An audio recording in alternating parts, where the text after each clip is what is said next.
Welcome back to Orange Blossom Healing, the channel where I am excited to help you feel better with diet and lifestyle. I am losing my voice today, so I've got my cup of ginger and manuka honey tea to keep me going, but hopefully you'll be able to hear me throughout the video. So we're going to talk about perimenopause today and the journey that we go on with that hormonally and how we can navigate it with lifestyle and diet. So stick around if that's something that interests you, and we're also going to cook something delicious to support our hormones during this time. So to clarify, first of all, perimenopause is the time leading up to menopause. And menopause is defined as the day that it has been a year since you've had a period. So menopause and postmenopause is any time after that year. Perimenopause is leading up to that, and you might see lots of different symptoms that we're going to talk about today in perimenopause. It can last anywhere from about 4 to about 10 years, and at the moment the average age is between early and mid 40s to start perimenopause, but it can start as early as 35. The average age today for menopause is between 52 and 55. I think it's worth mentioning and interesting that between the ages of 45 and 55 is the most common age for suicide in women. It's no coincidence, in my opinion, that this is the same time that we're going through perimenopause. I don't know about you, but I certainly wasn't taught this at school, and culturally we're not taught about how to navigate it. So I think it's really important that we open this conversation up and normal women like you and I share our experiences so that the topic is not taboo. This is happening with more brilliant experts writing books and talking about it on podcasts, but the more we talk about it, the more it will become socially acceptable and we'll be able to help each other through it. So what's actually going on? I've talked about our cycle in other videos. I will link those here and here so that you can look at hormonally what happens during a 28-day cycle. During perimenopause, you start to see huge fluctuation of the sex hormone estrogen. This can be a real roller coaster because unfortunately it doesn't just slowly decline like the elasticity of our skin or the perkiness of our boobs, but it behaves erratically, showing up and disappearing, similar to the motivation you might have to go on your morning run. Remember, estrogen is the hormone that makes us feel verbally eloquent, creative, capable, strong. So without it, on those months where we have a huge lack of it, we really feel the fallout of that. When we have big dips in estrogen, we can struggle to retain information more and see forgetfulness or accidental repetition show up. It also increases the natural loss of calcium, which starts at around age 35, which leads to more likelihood of osteoporosis. So we really need to take special care of our muscles and joints during this time. And that's why today I am making a protein-rich meal. We're using grass-fed beef today, which is full of amino acids that are going to help with muscle growth and muscle mass. So let's get started. We're making beef kebab skewers today, and they're just a little bit of fun. They feel like bringing those summer barbecue vibes inside. In the winter, sometimes we need that, right? So they're very simple to do. If it's possible for you to get your hands on grass-fed, I really recommend it.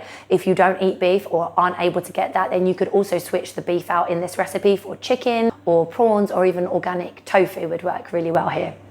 So the marinade for our skewers, whilst being really easy to make, has this gorgeous kind of fresh taste to it and is super nutritious. You need a handful of basil for every 200 grams of meat that you're using. So I have about 400 grams of meat here and 2 big bunches of basil. You also need a couple of garlic cloves and an orange and a lime. So all you need to do to make the marinade is add your basil, your 2 garlic cloves and half a lime, which I'm going to squeeze in there, and then the juice of a whole orange. I'm making this in December when oranges are seasonal, so they're really sweet and they just go beautifully with the flavor of the basil. And basil itself is actually really effective at balancing out cortisol or stress levels and lowering blood sugar, and it also relaxes the adrenals. So it's a beautiful addition to any perimenopause dish.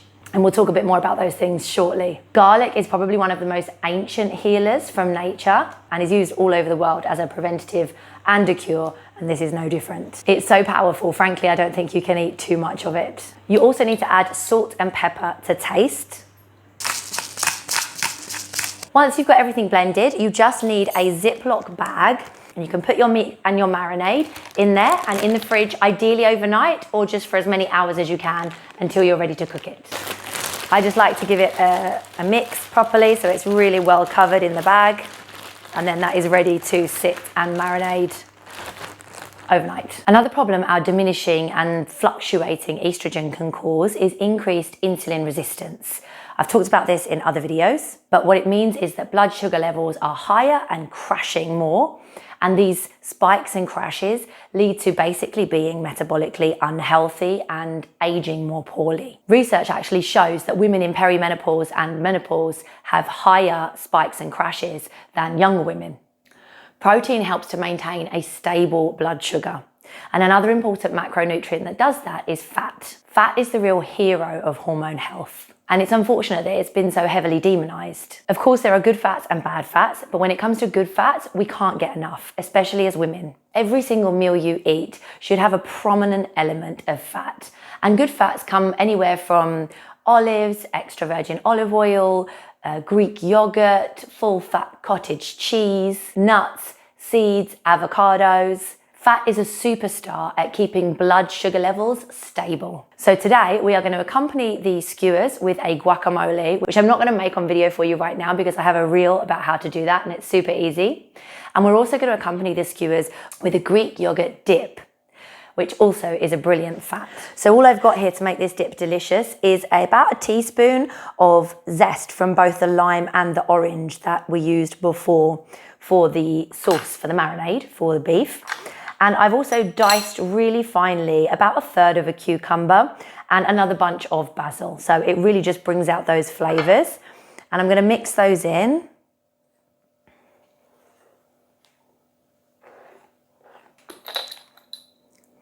Along with a pinch of salt. Not only do fats help to support our hormones, they also give us a really quick source of stable and lasting energy. So it's a good idea to find some good fat snacks to replace anything that you might be having that's sugary, causing you to have sugar spikes and crashes.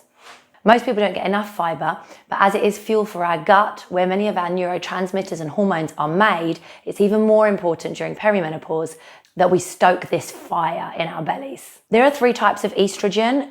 2 of them are toxic and 1 of them is great for us.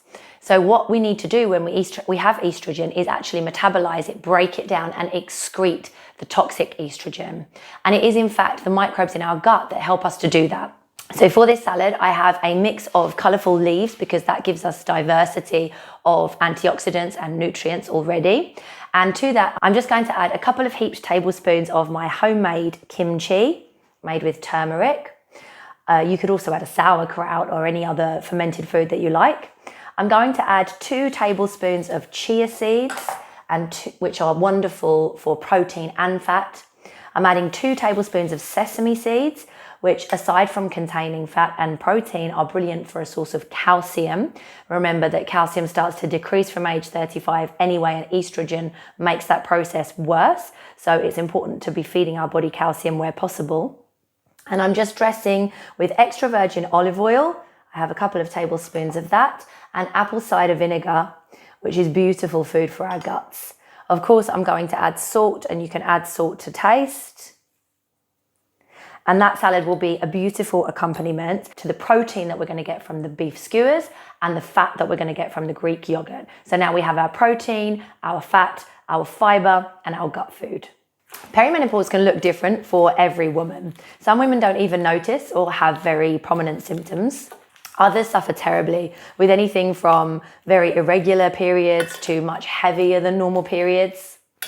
Hot flashes, irritability, mood swings, vaginal dryness, low libido, difficulty sleeping, fatigue, forgetfulness, weight gain, changes to bone and muscle, changes to metabolism, brain fog, difficulty concentrating, difficulty sleeping, digestive issues, hair loss, and more.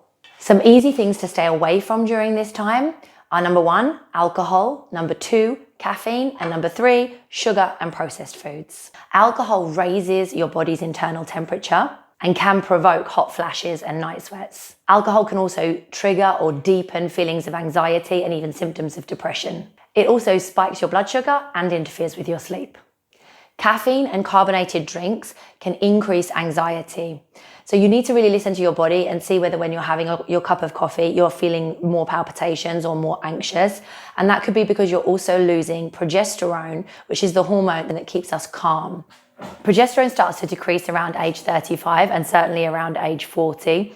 And what we use progesterone for is keeping us calm. So in its absence, we can feel more anxious and more stressed, and we become less resilient to stress. This means that we might start to see more anxiety or even creeping into depression and more palpitations. We might be more irritable or generally easier to trigger. Lifestyle is the big fix here, and it's about taking ownership of your life. With the decrease in progesterone, you need more mindfulness, you need more breaks, you need to say no more and not feel bad about it. It's also really important that those closest to us understand what's going on so that they can have patience and compassion for the fact that we're not doing these things on purpose. It's because of a hormonal fluctuation and imbalance. You might just seem like a completely different person. You might react differently and be more triggered. It's not because you've changed your opinion, it's just because your hormones are imbalanced. This is normal. I'm going to do a whole video on progesterone because honestly it warrants it, but I actually have 3 really great book recommendations for you in the meantime. Number 1 is Dr. Mindy Pelz's Menopause Reset. This gives you an excellent insight into a lot of the things I'm talking about today and more, and how to deal with it with lifestyle and diet. The Rushing Woman Syndrome by Dr. Libby Weaver is all about cortisol and how by rushing too often and not knowing how to say no, we actually make our hormones even more imbalanced and make perimenopause much more difficult for ourselves. And the third recommendation I have for you is The XX Brain by Dr. Lisa Mosconi.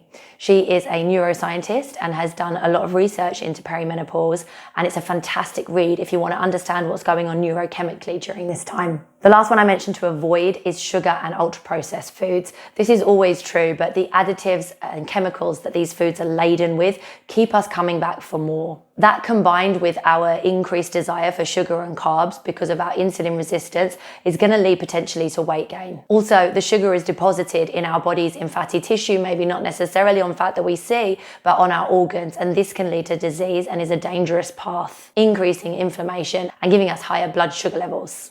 Okay, so here's one I made earlier, Blue Peter, Eat Your Heart Out, and I'm just going to mount these together as a skewer now.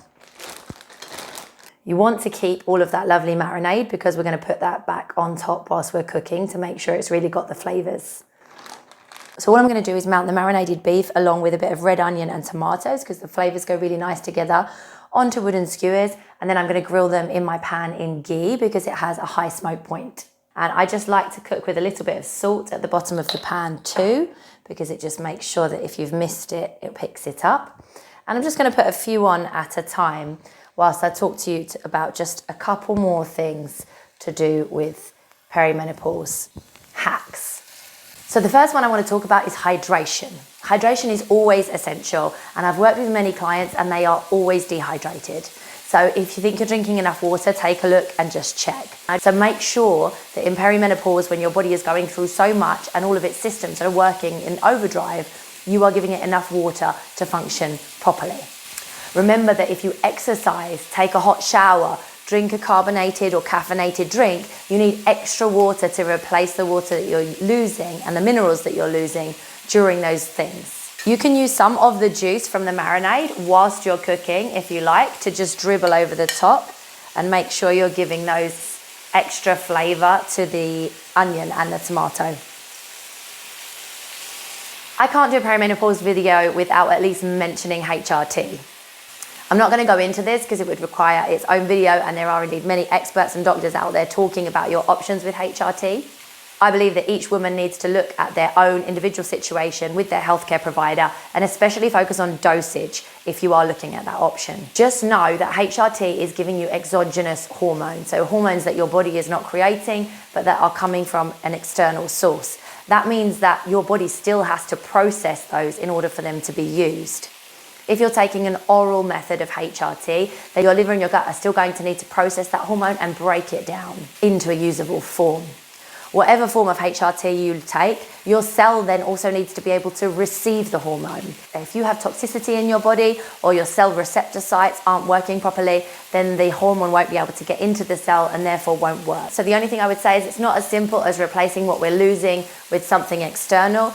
You need to look carefully at your options and make sure that you are supporting your body, if you do choose the HRT method, in order to absorb those hormones as best it can by removing toxicity and creating a really healthy microbiome with diversified microbes that are going to be able to break those hormones down and use them. Fasting, one of my favorite tools to allow the body to regenerate and take a break from digestion, is a fantastic way to support your perimenopause journey. The OBH philosophy is eat green, act kind, think happy. So you can use this in perimenopause. Eat green, eat whole foods with loads of fruit and veg. And as we talked about, lots of healthy protein, fats, and fibre.